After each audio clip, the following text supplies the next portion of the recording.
Let's get into the 1K ZNTV fundalo wasamukeliso kaNgqulunga ngikubingelele mbukeli sikubhekele hamba phambili usukuna namhlanje. Abasemtuba babhikishele izindlu zoxhaso ivulwe ngokusemthethweni inkonfa yezasemoyeni kanti izozwela eyentela yemali kwimpahla. Amalungu omphakathi wasemfeka eMtubatuba benemashe nokuthula ngenhloso okuzwakalisa izikhalazo esibhekiswe kumnyango wezokuhlaliswa kwabantu kwaZulu-Natal. Lo mphakathi ukhala ngokushaywa indivo ohlelweni lokwakhelwa izindlu zomxhaso zikahulumeni njengoba bazibhalisele eminyakeni eyisithupha eyedlule. Ngemuva kwemhlangano eminingi engabanga impumelelo ngodwa balezi indlu zoxhaso lukahulumeni omphakathi ube usunquma ukuba ke ube nemashe nokuthula ukuhambisa uhlu lwesikhalazo oluqondiswe ngqo eminyangweni wezokuhlalisa kwabantu kwaZulu-Natal. Ngonyaka ka2019 kuke kwaba nesimo la sokuvalwa komgwaqo u-N2 endaweni yasemfekayi ngenxa yezindlu la kwakusenomhlonishwa khona ubaba uRavi Pillay owafika wasigranta ngezindlu zika OSS oku-Operation Sukuma Sakhe 100 per ward okwakusuka kwashikshela kuze kuyofika phansi eNkunduzi. Zakhiwa ke lezo zindlu ethe mase zakhiwe before zakhiwe khathi sinika zona ubaba uRavi Pillay wathi iward neward kulama ward ayisithupha ayithinteka uzowagranta ngezindlu ezo850 uma kuphela lezo zindlu zaphela ke ngo2020 ukwakhiwa ekuphela nga2020 salindela ke u850 wezindlu okuze kube namhlanje awukaze ube khona. Njengoba sizesihlelela eMashi dadewethu sike sahlala imihlangano engicabanga ukuthi ibe mithathu sihlele eChamber kwaMasipala sihlaliswe umama uSpeaker emmema uHuman Settlement ukuthi ezokhuluma nathi ukuthi ingqinamba zikuphi. Yonke lemhlangano yomthathu dadewethu ayibanga impumelelo ila umama uSpeaker abese sigranta khona ngemashi sahlala usection 4 ohlela lemashi njengoba ikhona namhlanje. Lo mphakathi uthike selokhu walinda lezindlu kusukela ngonyaka ka2019 kodwa kuze kube imanje ke abakaze basithole ekubeni kunabanye asebesitholile abangomakhelwane. Izimo bahlala ngaphansi kwazo azizinhle ngakho ke lezi zindlu ziyisidingo esikhulu kubona. Njengoba silapha nje siyakhala sikhalela ukuthi thina intuthuko siyiswa ngendaba idlula intambi intuthuko iyoshona lena le thina la efeka asazi ukuthi sozenzani ngoba asiza singahlala thina singavoti mase kuthiwa nje kuyavotwa bahambe benza udoor to door siyaphuma siyavota kodwa sinalutho selokhu salinda izindlu kwathi u800 uyesa kwathiwa lezi ayikhonya zincane zotholwa ngabasihlwempu selokhu sahlala nasathi sihlwempu nathi ngoba sinazindlu siyayidinga izinto akukho umuntu ogwilikile sisele manje sinabasukulu siminyene endlini ezizodwa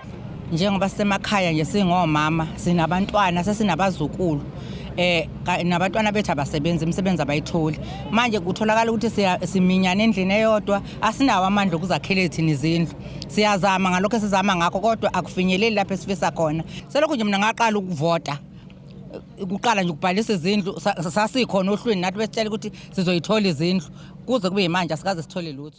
Lemashi ibe isihlakazeka ngemuva kwesikhathi ke bemile belinde lowo kumele ke azokwamukela uhlu lwesikhalazo nogcine engafikanga.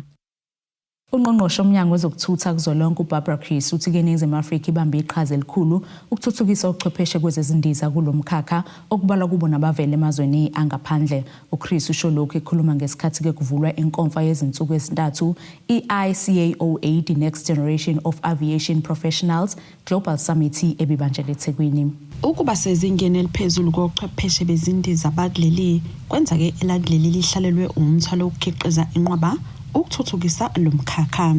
think South Africa's aviation professionals are highly regarded internationally. That is obviously a good thing for our country. It's a good thing for those professionals because they're offered wonderful international opportunities. But of course, it means that it's incumbent on us to make sure that we are continually renewing the skills pipeline. I think we've heard today from the Secretary General of AFCAC and also from the Secretary General of ICAO the enormous demand that there's going to be for aviation professionals in the coming decades, with an estimation that aviation sector is going to treble. Namuhla kubanjwe inkomfa yokubunga ngalomkhakha ongeminye ihamba phambili ukuthuthukisa umnotho wakuleli kudaleke namathuba omsebenzi ngaphandle kwabashayeli bezindiza, onjiniyela, abapheki neminye imikhakha iyadingeka lapha.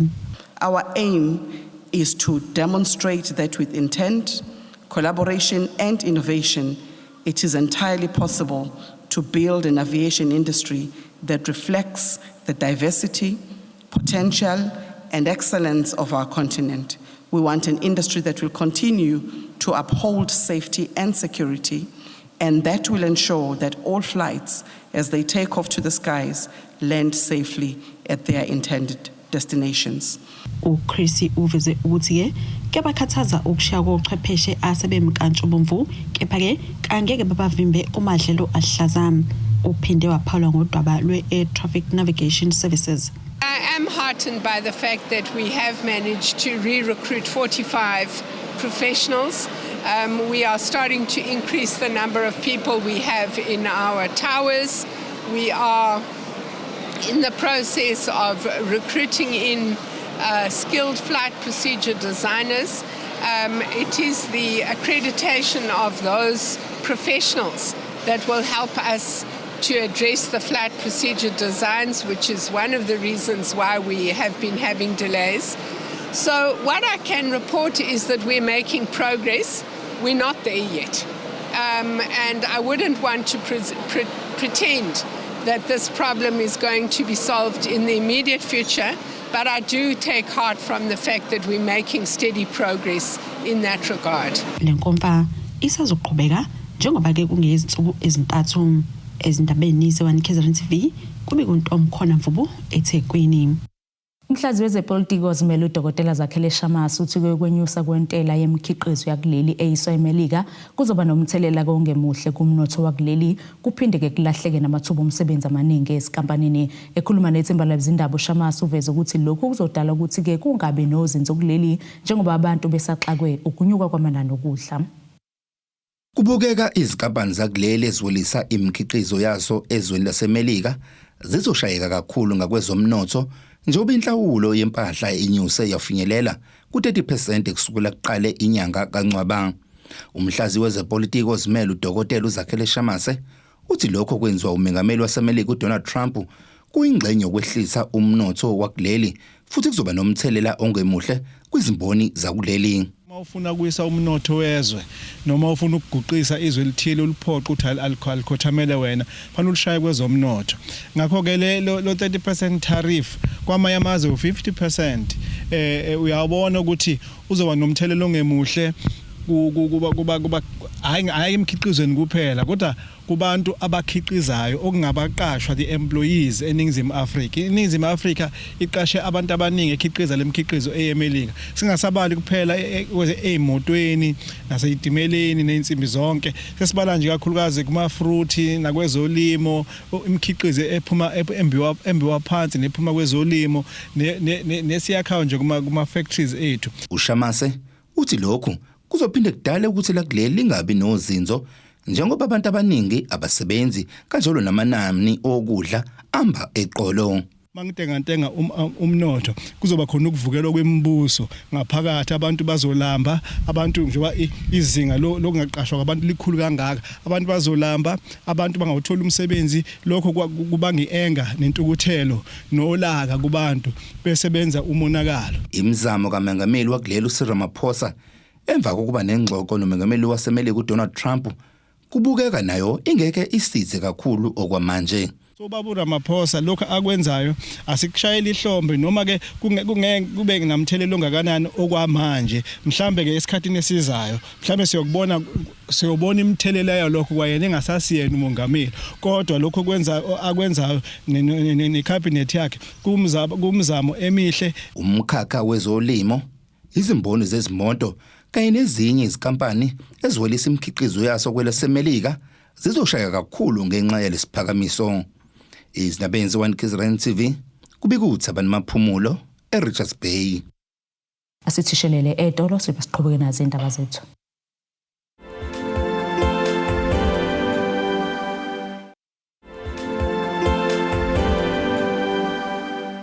Sikwamukele mbukeli ubukele zona yake indaba ze1KZN TV nazi ihlokana kuyizona ehamba phambili osukwini namhlanje.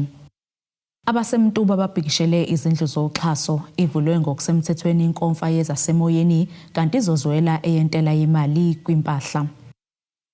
Oyiphini likaNgqongqoshe kumnyango wezokuthutha umkhuleko Hlengo uthi ke abashayeli baneqhaza kumele balibambe ekutheni ke kugwemeka izingozi zomgwaqo esifundazweni KwaZulu-Natal esihamba phambili ke ngokushona kwabantu emgaqweni. UHlengo kusho lokhu ke esemgongondlovu lapho bekubhungwa kabanzi ngezindlela zokuphepha emgwaqeni. Ezokuphepha emgaqweni kumele zifundiswe nasezikoleni kusukela emabangeni aphansi. Lawa ngamazwi avezwe iphini likaNgqongqoshe emnyangweni wezokuthutha umkhuleko Hlengo.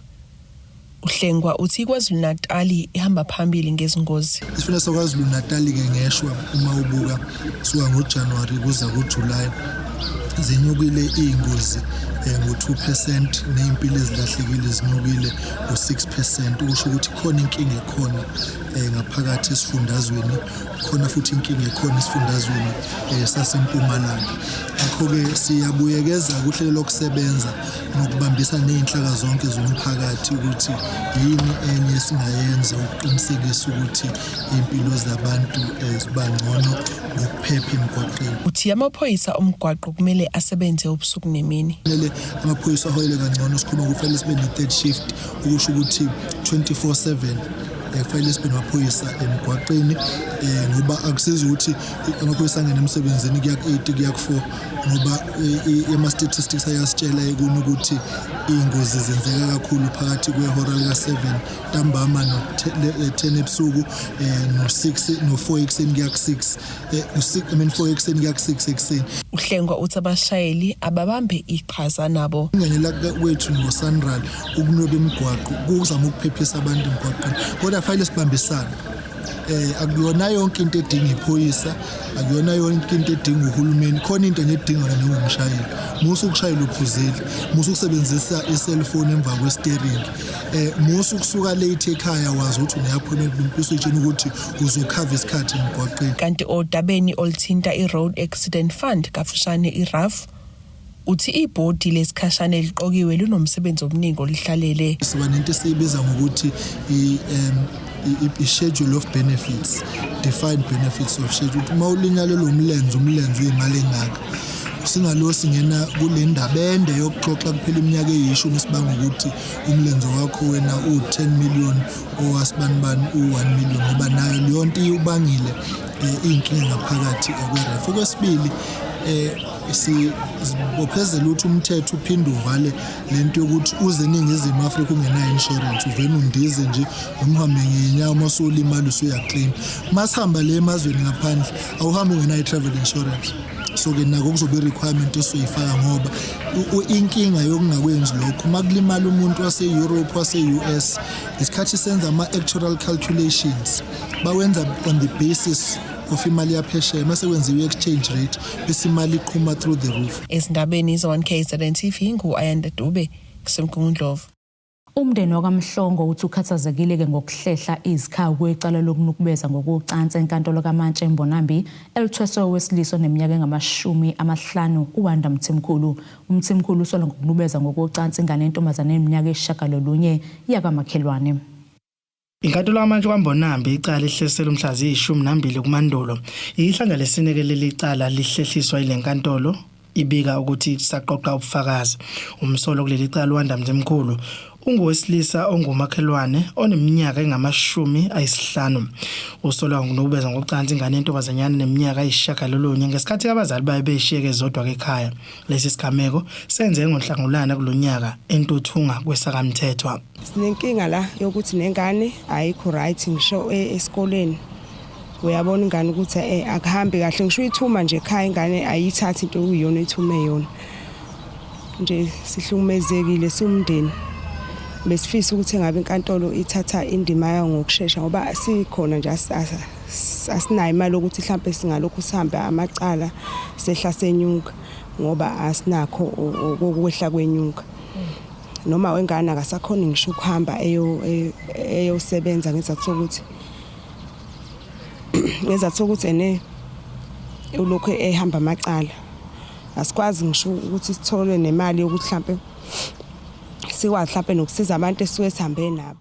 Ubuholi bomphakathi obuyingxenye yokuzokweseka komndeni enkantolo buthi bukhathazekile ngokwanda kwegameko zodlame lwezobulili kanye nokuhlunyezwa kwesifazane kwesakamthethwa. Ukusiphatha kakhulu ukuthi thina njengeqembu le-EFF ukuthola lezi igameko enje kakhulukazi ezenza kamthetho lokho iqhubeka so ngalokho kusiphatha kabi ngokuthi sike sakhuluma njengama-comrades ukuthi uma zoom in kulama issues sibone ukuthi kuonakaliphi.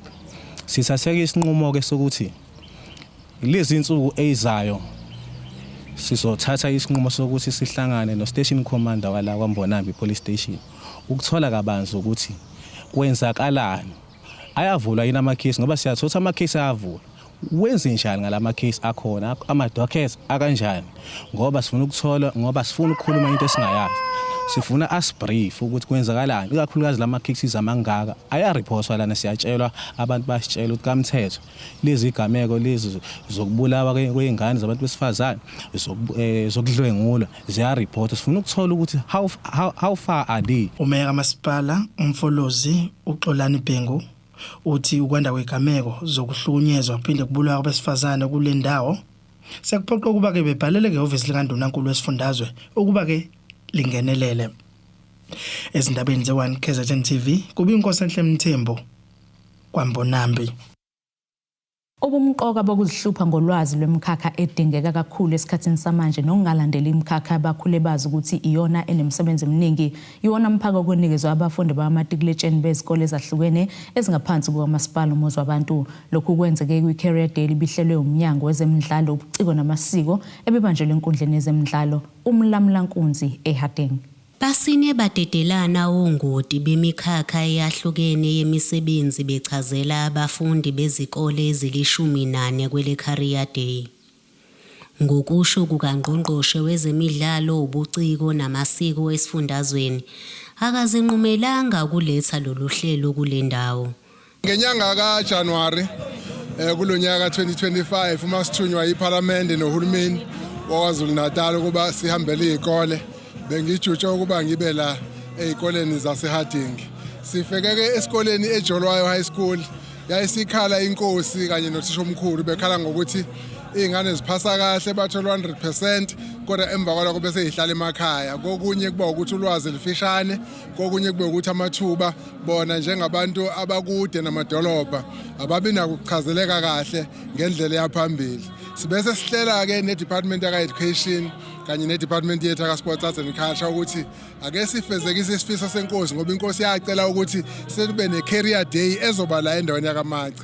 UNgqongqoshe ubesethembisa abafundi bakamatriculatsheni ukuthi abazokwenza kahle kupheleni konyaka kukhulu abazokuhlomula. Siyathanda ukuthi izingane zethu zifunde nokuthi labo abenza kahle sikuqhakambise ukwenza kahle kwabo. Ngakho sobamsana nenkosi sobamsana nezikole ukuthi sikhuthaze ukwenza kahle ezikoleni zakithi ngoba siyafisa ukuthi izingane zenze kahle. Khona manjalo imeya yasemuzi wabantu isibongele abafundi balendawo ngalolu hlelo wabese ethi imfundo ibalulekile. Sayibona ke indawo yethu ukuthi indawo kakhulukazi asemakhaya edinga kakhulu ukuthi ke ngisho nohulumeni asondele khona ama-institutions kanje asondele kuwona azozilekelela ke izingane kakhulukazi asemizwa abantu ekutheni ke mayikhetha ke ama-choices nje bazilungiselela ukuthi zihambe ziye emfundweni ziyofunda ezikhungweni zemfundo ephakeme zikwazi ukuthi zikhethe kahle. Khona ke Career Expo lezi yachazeleka izingane ukuthi ke imiphi imikhakha ekhona available, imiphi imikhakha mhlawumbe bengase bafocus kuyona. No MEC ke nje base kade ekhuluma la ugcizelela kakhulu ke imfundo, imfundo ebalekile. Mhlawumbe abanye ke bayibadikibale bathi vele amathuba emisebenzi akwekho. Khulumile ku MEC ukuthi kwesinye isikhathi ngisho nawo amathuba emisebenzi uma sevela akakulinde ukuthi uqale phansi uhambe uyofunda kodwa azothola yilabo abasuke bekulungele ngaleso sikhathi.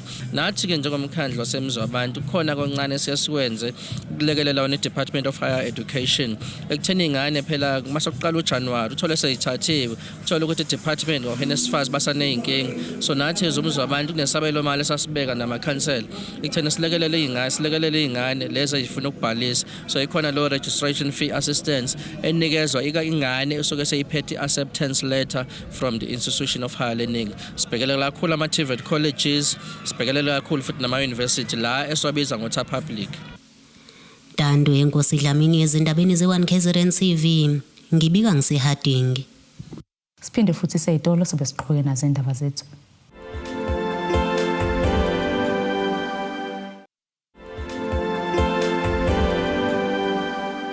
Asiphinde sikwamukele imbukelo sabukele zona indaba ze1KZN TV sikhumbuze bekuyizona behamba phambili usuku namhlanje. Abasemtuba babhikishele izindlu zoxhaso ivulwe ngokusemthethweni inkonfa yezasemoyeni kanti izozwela eyentela yemali kwimpahla. Ake sibheke ngosini yezomnotho. Randi lakuleli lu 17.70 cent emaqhathiswa nedola lasemelika libo 20.57 emaqhathiswa nopondo libo 23.82 cent emaqhathiswa neeuro igolide lona $3,352.68 cent ounce olungahlozwe wona $66.63 cents umphongolo. Ake sibheke ke ngosini yezemidlalo.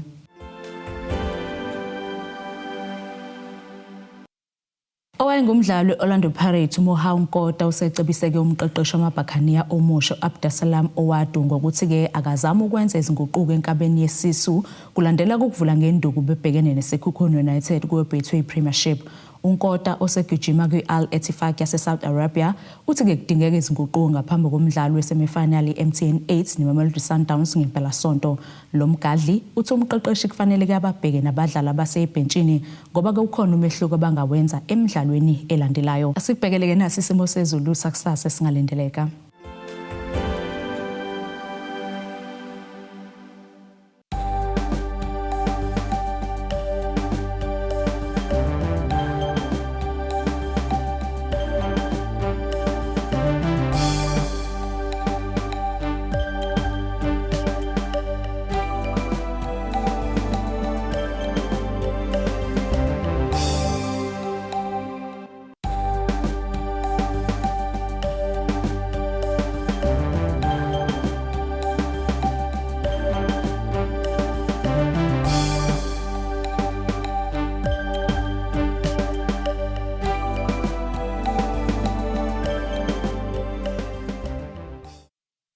Bukeli ziyaguqa bese kuphathele zona usuku namhlanje. Mina nawe ke sophinde sihlangane kusasa futhi ngasesikhathi esifanayo. Nisale kahle. Abethuli bethu bezindaba baxhaswe iThulis Bayview Bridal. Ungabashayela kulezi zinombolo ezivelile.